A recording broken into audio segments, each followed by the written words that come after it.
would have said that my worthy colleagues we sit here calm and humble. But Mr. Chairman, it hurts me. If human beings are barely capable of maintaining a decent standard of living, how can they adequately maintain or protect the environment?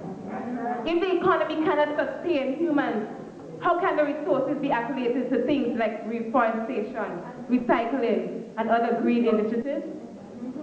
It hurts me. Mr. Chairman, how can my opponent, in good conscience, stand here today and try to tell us that environmental protection comes before economic development? Mr. Chairman, I stand firmly in support of the view that economic development in developing countries is indeed more important than protecting the environment.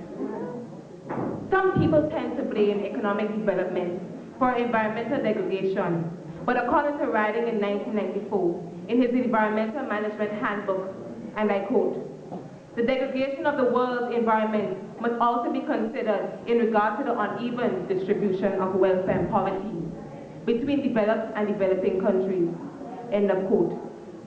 While there is an argument that a high standing of living comes with environmental concerns, economic problems, on the other hand, often cause and aggregate the utilization of scarce natural resources and obstruct socio-economic reforms. Poverty is not only morally unjustified, it is also environmentally destructive.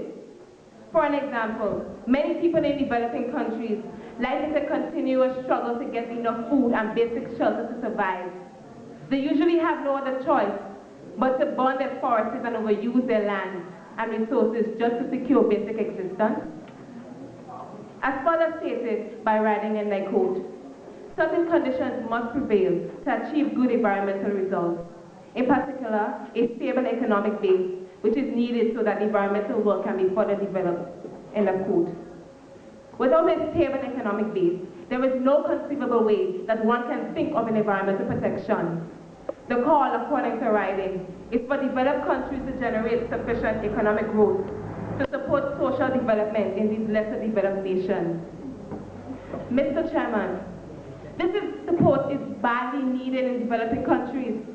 Let's look at some of those in Africa for a while.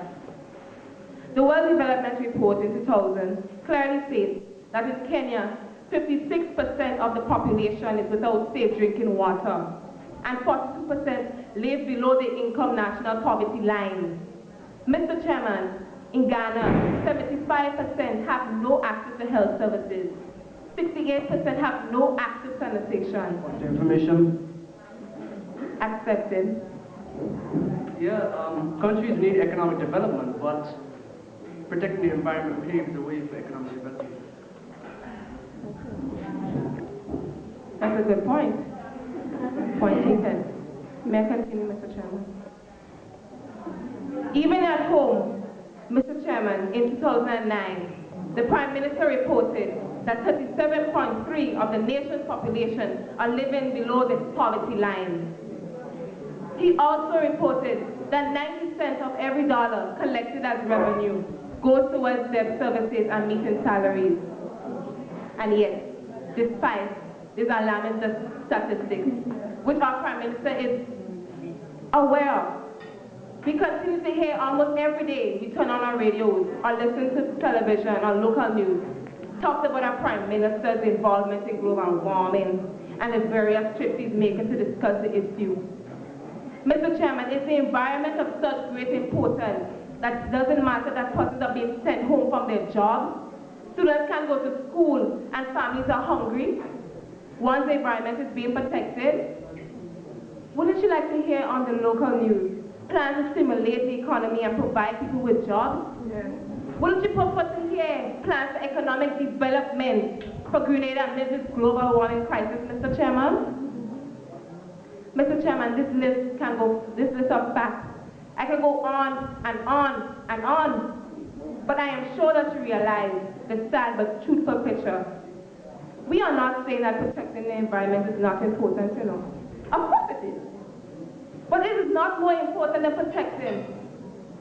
It is not more important than economic development. With realities such as these, can developed countries think of using monies for environmental protection instead of developing the economy? I have no doubt, absolutely no doubt, that these facts are a wake-up call to all concerned. I know that it is not possible for any human being with a conscience to ignore the plea for help based on these statistics. This should not leave not a single doubt in anyone's mind that economic development in developing countries is indeed more important than protecting the environment. I thank you.